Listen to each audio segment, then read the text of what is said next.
Hey everybody, it's Andy aka Max Writer. We are back with another author showcase. This time it is the Harlotville Horror. This scenario was written initially for NerdCon at Appalachian State University, and I ended up running it for several people, most of whom I knew already, because I knew a lot of people from Appalachian State University. This takes place in 1928, so it is a jazz era Call of Cthulhu scenario. It takes place in New Mexico. And essentially what the players are doing is looking for oil. Working with a large oil company of the time. The hunt for oil in New Mexico and in that area was just taking off. People were making millions of dollars.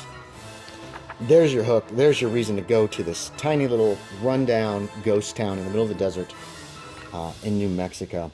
So we got our cover page, and on the back just has others by. Here's our cover image. Harlotville Horror. We got our legal stuff down here at the bottom. Now this is an interesting little quick story.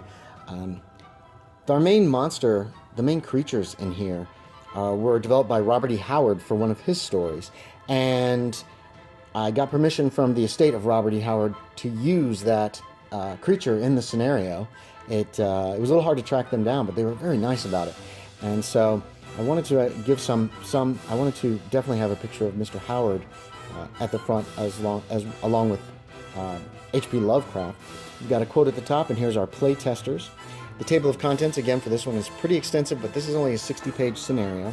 60-page PDF. The scenario is a little shorter because there are more handouts, I believe, in this one than there have been for others. Our foreword talks about Robert E. Howard and some of the things he created, as well as the story that inspired the Harlotville Horror. That story was actually turned into an episode of Thriller television show back in the 1960s, which Boris Karloff was the host for. So I thought it would be kind of appropriate to have a picture of Boris Karloff. And then we're right into the scenario. The Harlotville Horror, or Hell Hath No Fury Like a Wizard Scorned. So we've got a short introduction that tells what the basic premise of the scenario. It is the summer of 1929. When I ran it, I had it in 28, but that didn't make sense when I did a little bit more research. We've got our keeper's information. We've got a little bit of a look-see at what Mexico looked like before the Mexican War. We have a little look-see at the Mexican War. And this ghost town lies in a place that used to be part of Mexico before the Mexican War. Player's information basically gives us why you're going, who some of the players are. I've got a large adapting the scenario here because this actually takes place near the very large array in I can't remember the name of the place. It's a desert in New Mexico. Socorro, something like that. And that's only a few miles from the very large array. So I've got notes on adapting the scenario all the way up to present day. Our locale includes New Mexico, Catron, and Socorro County. It's the Plains of San Augustine. That's what it's called. Oof, I blanked there for a second. Sorry. Well, there it is. Duh. The Plains of San Augustine. Then we have a few nearby towns of Datil, Greens Gap, Kelly, and Rosedale. These were slightly larger back in the day. They've become very small towns now. And then we've got some information on the Midwest Refining Company, and that's the company you work for. Some background on oil and oil finds in New Mexico, and some of the mining technology of 1929. There wasn't much. It still was mainly guesswork, but there were a few devices that could help you find oil. So then the scenario begins proper on page 13. We've got a little advice here on convention play, a possible prologue if the keeper wishes to actually play out the whole recruit your characters.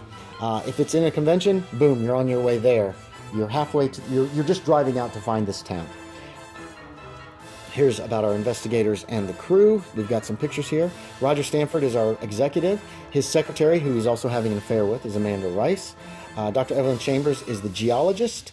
Dr. Thomas Fry is a historian who is helping out, and a chemist, actually. No, he's the chemist. Dr. Adam Silverberg is the historian who initially located the information about Harlotville and is now interested. So he's coming along as well. And finally, we have Jose Gutierrez, who is in charge of the other 6 NPCs. There's 6 workers that are also involved with this. We've got some of the gear that is the party has, including the 1925 Asaro Franceni Tipo 8A and the 1927 Dodge Ram flatbed truck.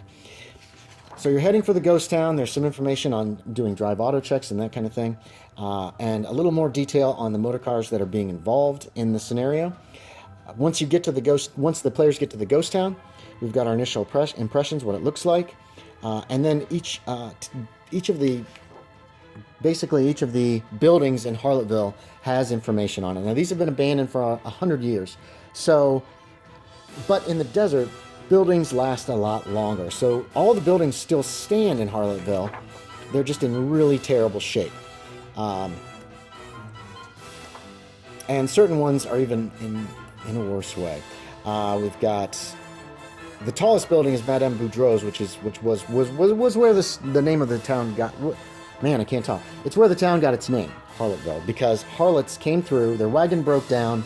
They ended up staying, and building it. And the town kind of grew up around them. Tack and harness, the dentist/barber, a gunsmith, jail, a bank.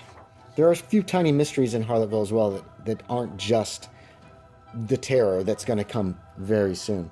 We're not going to go through all of these, but there is boarding house, blacksmith, undertaker/newspaper, the Harlotville Hotel and Saloon across the street from the brothel, a sayer's office, freight office, a meeting house, Emmanuel Smith's shack, which could become important, a warehouse, and a slightly newer gravesite.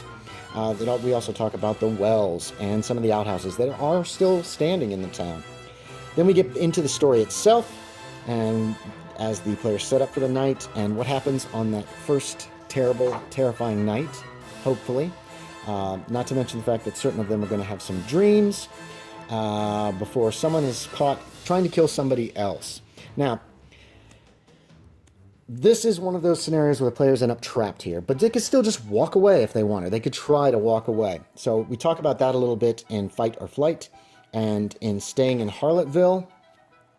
Odd things continue to happen, obviously, and there's a whole list of strangeness.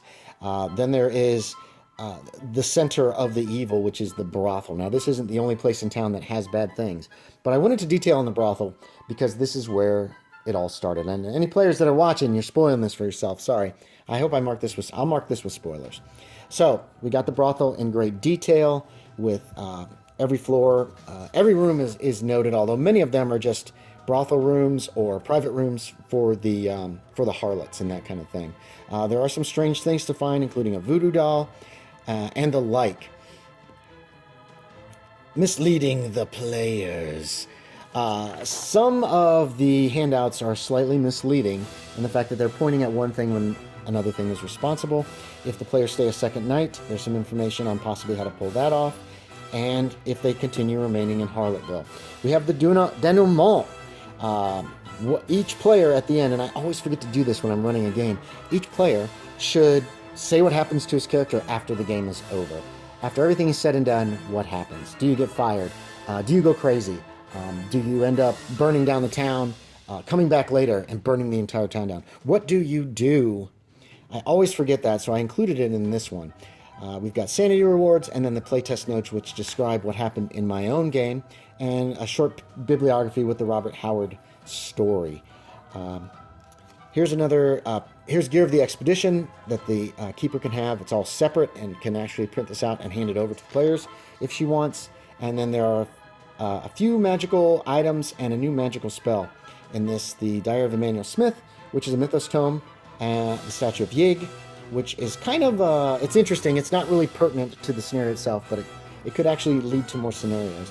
Next we have our new monster, the Zoovendi, which has never appeared before in Call of Cthulhu, to my knowledge.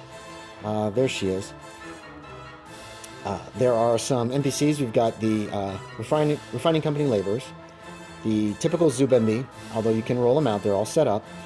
Typical short-lived zombie, which the Zoovendi can create, and which is slightly different from the zombie that is in the Call of Cthulhu rules book, because quite frankly, blows to the head aren't any more effective than anywhere else for these guys. That's the magic that's keeping them going. Bat swarms, turkey vultures, the western diamondback rattlesnake, coyotes, Mexican gray wolf, pigeon swarm. We have some maps. We've got a map, the player's map of the area, which shows the plains of St. Augustine, Magdalena, some of these towns that are in this area, and railroad lines. And then we have a portion of, this is the Keeper's Map, which actually shows where Harlotville is located. There is a map of Harlotville included, a blank one. You can scan this or whatever, put it up on D20, roll D20, and then on the next page has the Keeper's Map, which shows us not only numbers for all the buildings, but also a little bit more information. Let's get that right.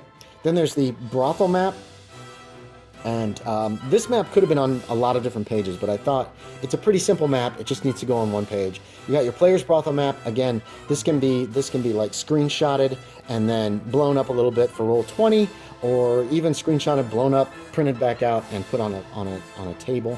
And then the keeper's brothel map with your key. There are a couple of handouts. There's a pre-handout for some of the characters. There's the Diary of Emmanuel Smith. I'm particularly proud of this one. So one of the things the players can do is find an old printing press. And it's been set up with type, but type is backwards. So your players can either try to figure this out, or they can figure out some way to make some ink. They've got a chemist with them, and they can get some paper or cloth or something, and then they can actually make themselves a copy of the paper that makes it a little bit easier. But I don't know. I think that's kind of cool, since the print type is backwards when it presses down. Then we've got our 6 pre-generated characters. Here they all are. The motley crew. We had a great time when we played this. It was just a hoot. It was a blast. It was terrifying for them. Finally, here's the full picture of the front and back covers. I think I got that from Pickerel. Another quote about the author, and then, of course, our back page of the Harlotville Horror. So there's the Harlotville Horror. Again, if you're looking for a Jazz Call of Cthulhu scenario, this could be... There are pre-gens, but it could also be done with a regular group who could be going to Harlotville for other reasons, and those reasons are actually given in the scenario. So, there you have it. Hey, thanks for watching, everybody. As always, I appreciate it, and I will talk to y'all next time.